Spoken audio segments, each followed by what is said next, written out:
escandalizam, mas é porque são cegos. O cego se escandaliza porque ele não consegue enxergar. Pega a palavra de Deus e abrem no Evangelho de Mateus, capítulo de número 26.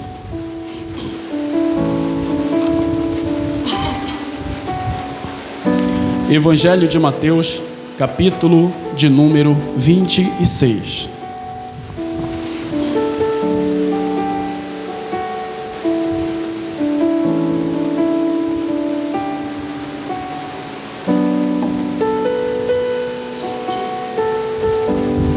Versículo de número 27. Capítulo 26, versículo 27 diz assim: E tomando o cálice e dando graça, deu-lhe dizendo: Bebei dele todos, porque isto é o meu sangue, o sangue do Novo Testamento, que é derramado por muitos para a remissão dos pecados. É dessa mesma maneira que está escrito na tua Bíblia. Está escrito assim: porque esse é o meu sangue, o sangue do Novo Testamento. Está escrito pacto na tua Bíblia? Não. Tem alguma Bíblia que está escrito pacto? Na revista atualizada está escrito pacto. Este é o pacto do Novo Testamento. Amém. Coloque a palavra de Deus sobre o teu assento. Traga a mão direita sobre o local do teu coração. Feche teus olhos e vamos orar.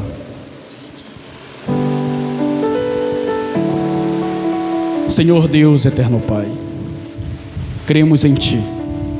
Tu és o eterno, Tu és o único, Tu és o eu sou. E por isso nesse momento nós nos reunimos aqui na Tua casa para aprendermos mais da Tua palavra. E o que será ensinado aqui hoje venha entrar em nossos corações. Que todos aqui estão venham receber esta palavra e venham a crer que o Senhor é Deus e que todas as coisas vieram de Ti. É o que eu te peço em nome de Jesus. Amém. Glória a Deus.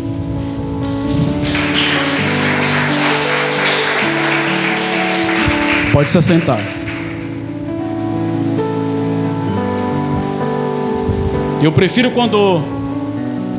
Eu fico feliz quando vem gente de fora na nossa igreja, mas eu fico feliz quando também está só a gente, que aí eu posso falar,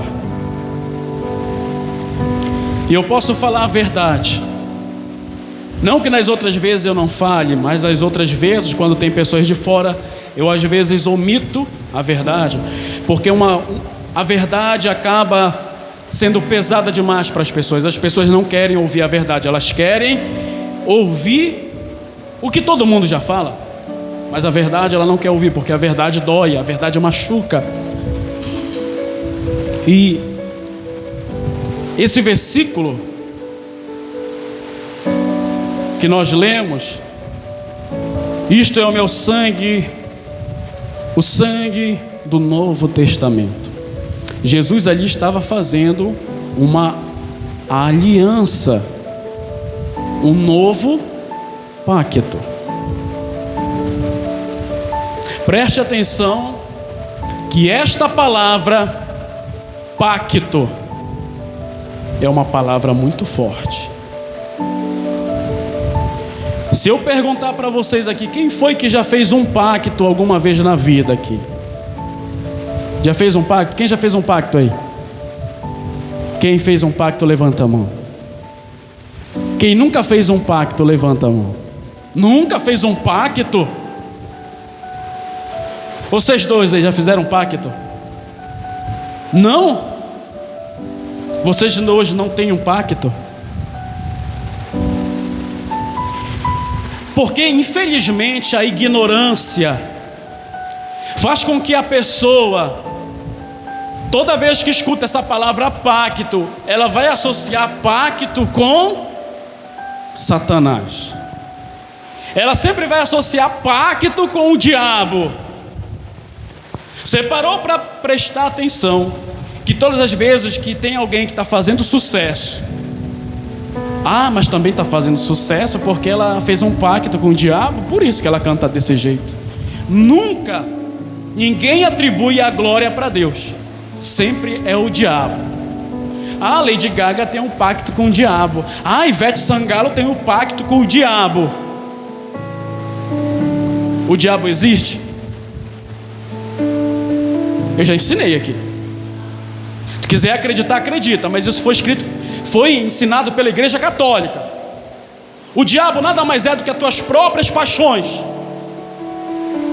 Não é um ser espiritual que vem, domina você e você faz. Não, é uma tendência, um mal que já está aqui.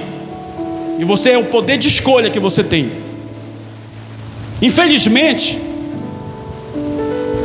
o diabo, eu escuto palestra de judeus. O diabo foi criado pela Igreja Católica, pelo cristianismo. E infelizmente o diabo, ele só veio trazer prejuízo na vida do ser humano. E o principal prejuízo qual é? Uma pessoa que acredita que tudo que acontece na vida dela de ruim foi porque o diabo fez. Essa pessoa, ela nunca vai evoluir na vida. Uma pessoa trai, um namorado trai o outro, trai a outra, os namorados se traem, um bota chifre no outro. Ah, mas porque foi fraqueza. Ah, porque o diabo me cegou, me setou.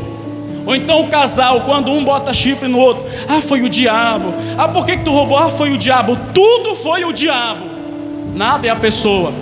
Então, por que tu foi demitido? Porque foi o diabo que me incentivou, e aí eu acabei fazendo besteira e acabei roubando lá na empresa. Tudo a pessoa coloca a culpa no diabo, mas na verdade não é o diabo, é ela mesmo. Tem até um filme na Netflix chamado O Diabo de Cada Dia. Assistam esse filme. Tudo é a pessoa em si. Mas todas as vezes que existe a palavra sucesso, nós vamos atribuir o sucesso de alguém com o pacto que a pessoa fez com o diabo. Quando foi que isso começou, o pacto? Dessa maneira como as pessoas enxergam hoje. Hoje, todas as vezes, se eu falar que eu tenho um pacto, vão pensar, pacto com um capeta. Mas aqui todos já fizeram um pacto um dia. Todas as religiões têm pacto, só muda o nome, mas é a mesma coisa.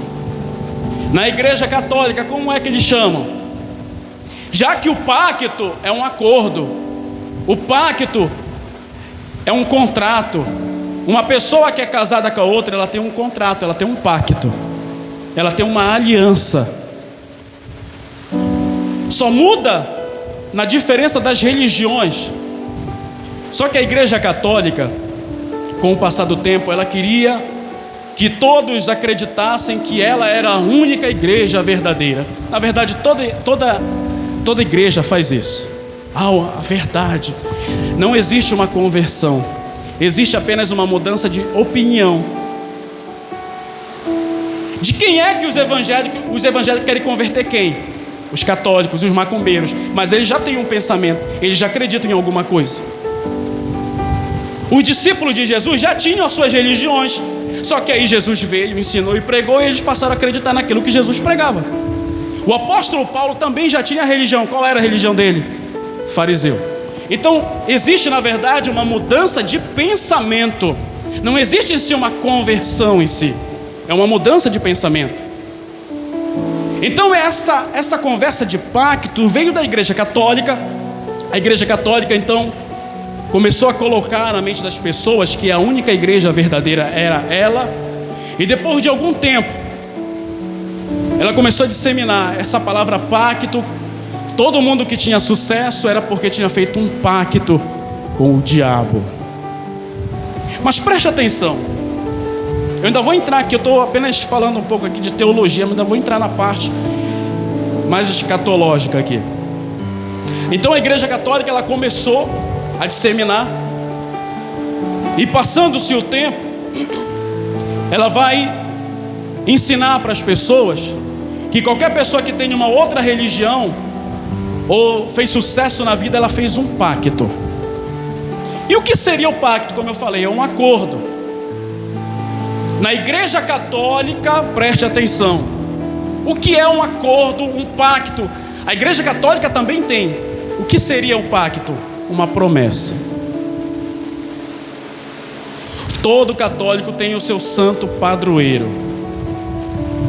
O meu santo é o Santo Expedito, meu santo padroeiro.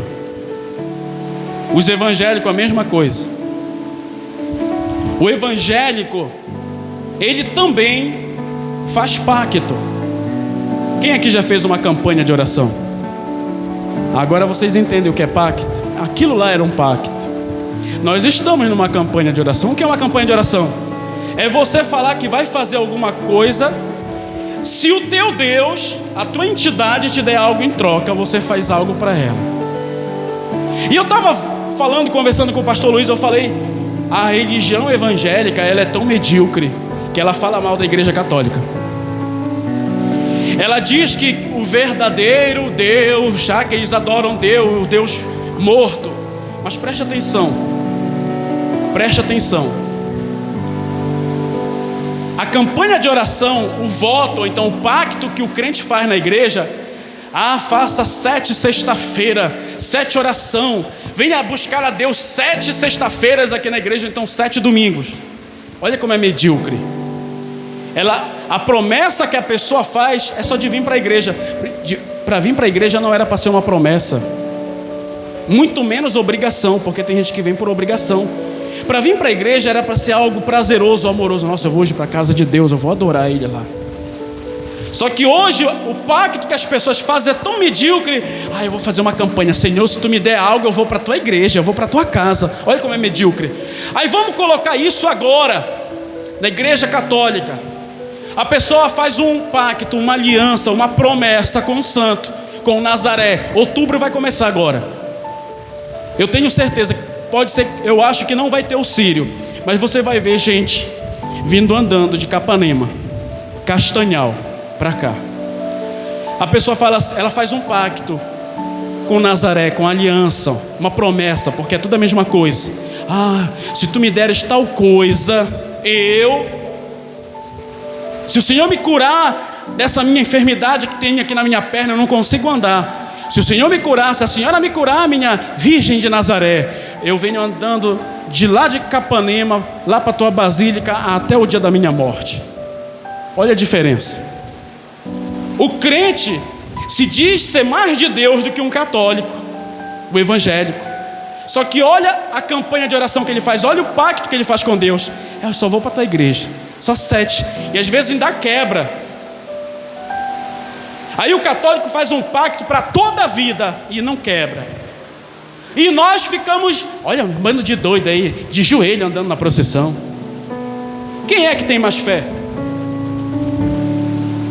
Vocês estão entendendo a diferença? Só que isso começou na Igreja Católica.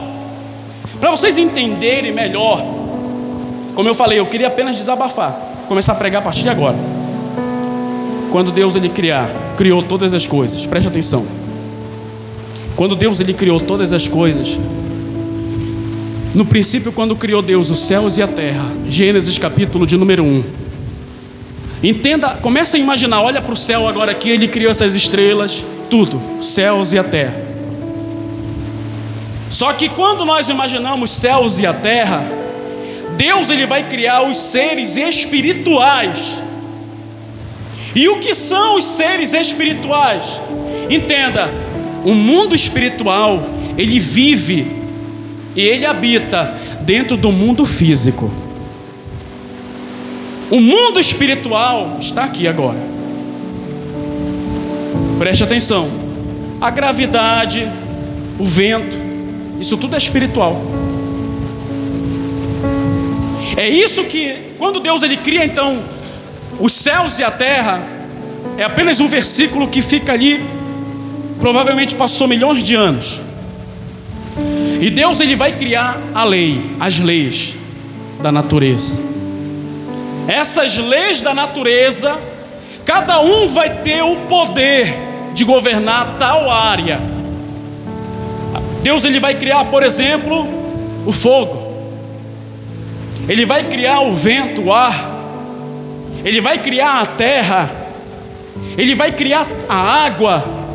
vai criar a vida, vai dar vida. Ele vai criar tudo isso. E isso nós chamamos, isso vai mudar de acordo com as religiões. Só vai mudar na verdade um nome, mas é tudo a mesma coisa. Preste atenção. Lá na Grécia tinha os deuses da Grécia. Você presta atenção que cada deus da Grécia, ele tomava conta de uma jurisdição. Bora aqui para quem assistiu o filme da Marvel, o Thor, o deus Thor. Ele era o deus de quê? Hein? O deus do trovão. O Aquaman também, não era da Grécia? Era da Grécia, não era? Era o quê? Não entendi. Não tem nome? Mucilon. É o que isso daí? Mas o Aquaman, ele não era da Grécia? Não. Eu estou me confundindo.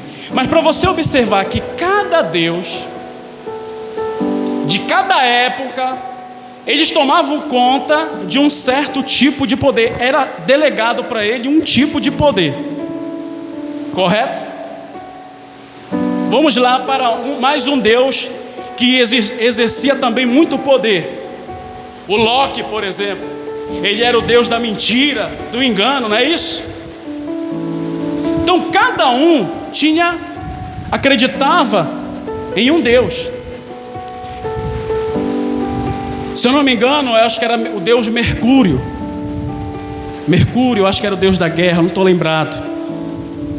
Mas para você observar que então de todas as épocas que existiram, cada um tinha o poder da natureza nas suas mãos.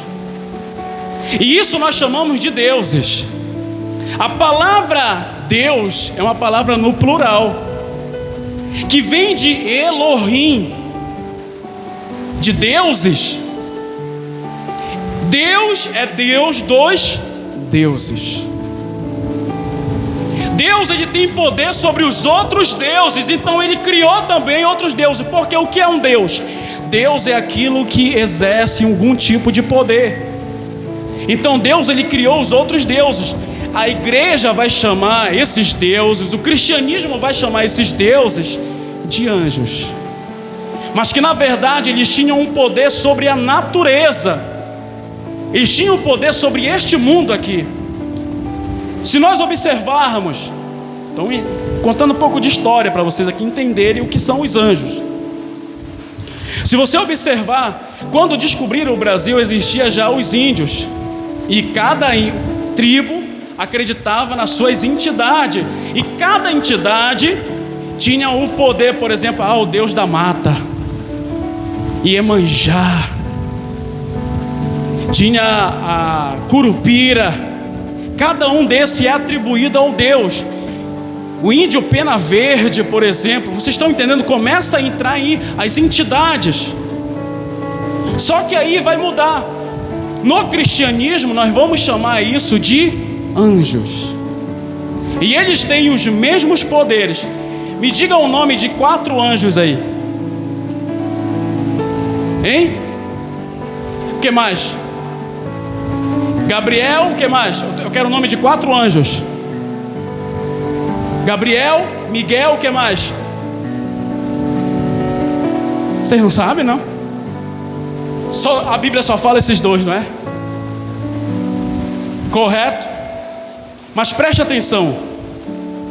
Esses 2 anjos, olha como Deus, quando ele criou as coisas, tudo que ele criou, esses anjos que nós chamamos de anjos, na verdade eles são seres que governam a terra. Eles têm um poder sobre a terra. Que veja lá no livro de Apocalipse, fala então o anjo fulano de tal, o cavaleiro fulano de tal veio sobre a terra e causou uma desgraça. Tem o anjo da morte, tem o anjo que governa as águas, tem o anjo que governa a terra, Tem um anjo que governa os céus. É um anjo para cada coisa. Eu vou ler o nome de alguns anjos aqui. Você prestou atenção que todo nome de anjo termina com El, Miguel, Gabriel, porque o nome El quer dizer Deus, tá? Então quem são os anjos? Os anjos são forças da natureza. É isso que são os anjos. São forças da natureza. Eles vivem, eles têm esse poder. Foi delegado. Ou você acha que eles estão... Quando fala que os anjos, 24 anciãos, estão 24 horas adorando a Deus, de dia e de noite, se prostram, aquilo é tudo simbólico, para a gente entender. Significa que eles estão obedecendo a Deus desde o começo dos tempos. O primeiro anjo que nós conhecemos é o anjo Miguel, que significa também quem é igual a Deus, semelhança de Deus. Qual é a jurisdição do anjo Miguel? Hein? É o anjo de guerra. É o anjo que foi atribuído o poder da guerra para ele. É o anjo guerreiro, arcanjo Miguel. Só que também nós conhecemos um outro anjo. Aí no cristianismo e até no judaísmo, ele é tido como anjo Miguel. Só que aí o anjo guerreiro, no candomblé, só muda o nome. Ele é tido como Oxum Ogum. É um orixá. Só muda um nome, mas é o mesmo poder. É a ignorância da pessoa em acreditar, preste atenção, e criar essa polaridade. Nunca existiu essa batalha no céu. Não existe a possibilidade de um ser, Deus é todo poderoso, não existe a possibilidade, preste atenção, de um ser querer destruir a Deus. É como se um peixe que mora dentro de um aquário falasse: eu vou quebrar esse aquário, eu vou fugir daqui. Se ele quebrar o aquário, ele morre, porque ele vive dentro do aquário com a água. Então essa batalha nunca existiu. Isso é uma versão do cristianismo. Eles acreditam desta maneira, que existiu essa batalha espiritual, aquela coisa toda. O arcanjo Miguel derrotou Satanás, ele caiu lá da terra. E aonde que isso está escrito? É uma interpretação do cristão, mas o judaísmo não acredita nisso. Eles acreditam que Satanás é o quê? Lúcifer. Essa palavra Lúcifer nem é o nome dele. Lúcifer é o quê? É aquele que transmite a luz. Jesus chamou para os seus discípulos de Lúcifers. Vocês são Lúcifers, vocês são a luz do mundo. Então, esses anjos, que são forças da natureza, eles têm esse mesmo poder aqui, só muda o contexto de cada religião. Por exemplo, Gabriel, qual é a função dele? Mensageiro, levar e trazer. Ele é o mensageiro. Só que até aí, quem conhece mais o nome de anjo aí? Não, né? Vocês já ouviram falar no anjo Rafael? Rafael é o nome de um anjo. Isso está escrito num dos livros apócrifos. Rafael, para você observar, olha, Gabriel é o mensageiro. Olha a jurisdição dele, é mensagem, levar e trazer mensagem. Ele é como se fosse o WhatsApp de Deus. Miguel, a jurisdição dele é da guerra. Quando alguém estava em guerra, vamos orar ao anjo Miguel para nos proteger.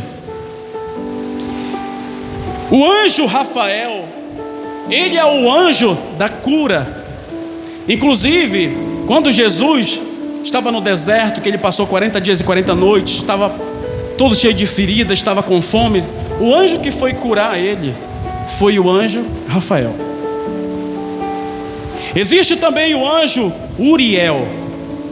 O anjo Uriel é um anjo que fica muito próximo de Deus. Sabe qual é a função dele? A função do anjo Uriel é levar a punição para aqueles que desobedecem o Pai. Uriel. Existe também o anjo Salatiel. O anjo Salatiel, ele cuida da parte física humana e a parte emocional. Quer ver? Pesquise depois disso. A parte emocional, a pessoa, nossa, eu estou com emocional, estou com depressão. Agora você entende de onde vem essa história de anjo da guarda? Que cada um tem um anjo que acompanha. O anjo Salatiel é o que cuida da parte física e emocional da pessoa. O anjo Geliel, ele defende, ele é o defensor daqueles que são injustiçados. A pessoa que é injustiçada. Tem também o anjo Teliel. Esse anjo Teliel é o anjo do amor. Na cultura grega, qual era o deus do amor lá, ou a deusa do amor? Afrodite. Você viu que só muda o nome? Só muda o nome de acordo com as épocas, mas é a mesma coisa. O anjo, deixa eu ler mais aqui, Israfiel. O anjo Israfiel, ele é aquele que toca a trombeta para anunciar o julgamento final. Ele é o tocador de trombeta. Então tem tantos outros anjos e cada um com uma função. Aí muda isso para a igreja. Só que aí na cultura, na doutrina, vamos dizer assim, no candomblé ou na umbanda, eles são tidos como orixás. É assim que eles adoram. Os orixás são o quê? Deuses que têm esse poder também. E também no candomblé, se você observar, cada um lá exerce um poder. Eu quero trazer de volta o meu amado. Aí vai fazer uma mandinga lá para Pomba Gira, não sei das quantas. Isso na verdade é uma caracterização que a pessoa coloca. Só que aí o que acontece? No cristianismo vão dizer que isso tudo são anjos caídos. É só você perceber, o judaísmo não acredita nisso, não existe anjo caído. Deus criou todos eles perfeitos, essa batalha nunca existiu. Pastor, isso está mexendo comigo, eu não acredito nisso, então vai estudar. Estuda teologia mesmo, mais profundo. Estuda mais profundo. Pastor, eu quero acreditar que existe. Pior, problema teu, acredita. Mas o que eu estou falando aqui é a pura verdade. Só muda os nomes com as épocas, mas é a mesma coisa. Aí entra a igreja católica. A igreja católica não mudou nadinha, só mudou o nome para os santos. Você prestou atenção que cada santo cuida também de uma área. Quem é o que faz chover? O Deus da chuva na igreja católica? São Pedro. E também é atribuída a chave do céu. Quem é o outro santo aí responsável pelo amor e casamento? Quem é? Santo Antônio. Viu que não mudou nada? E o de guerra, quem é o de guerra? São Jorge. Que no candomblé é Oxógun. Que no judaísmo é São Miguel. É a mesma coisa, com o mesmo poder, só mudou o nome. Vocês pararam para prestar atenção nisso? Mas são eles. Agora qual é o problema? É a ignorância humana. Miguel nunca pediu para ser adorado. Maria nunca pediu para ser adorada, ou viesse pedir alguma coisa para ela. Ela nunca pediu isso. É ignorância humana. A polaridade, presta atenção. Quer fazer essa igreja crescer? Hoje eu estava falando para a pastora Silvana. É só a gente começar a polarizar. E os crentes começarem a ver a gente como inimigo deles. Essa igreja começa a crescer. Porque tudo que tem polaridade faz crescer. Quanto mais uma igreja pega a porrada das outras, mais ela cresce. A Universal, por exemplo. Quanto mais as outras igrejas falavam dela, mais ela cresce. A polaridade gera isso. O Lula e o Bolsonaro, por exemplo, eles amam quando os dois bestas ficam do lado. Eu sou Lula, Jair Bolsonaro não presta. Os dois, eles mesmos ficam atiçando isso. A polaridade faz os dois crescer. Remo e Paysandu. Você acha quem é que coloca lenha nessa fogueira? Os dois times. Bora fazer os dois, a torcida se matar, porque assim eles ganham mais dinheiro. Quanto maior a polaridade, mais cresce. Então agora vocês entendem que o cristianismo, eles criaram essa polaridade. Qual é a principal religião que o cristianismo combate? Quem é que sabe? É o candomblé, é a macumba. Dia desse aqui, estava comendo aqui na frente da igreja, no último jantar que teve aqui. O pastor veio aqui do lado. Oi? O primeiro jantar. O nosso primeiro jantar aí. O primeiro jantar que nós tivemos aqui. Pastor, abriu um terreiro de macumba aqui nessa igreja, aqui nessa rua. A gente vai ter que orar mais. Olha o medo.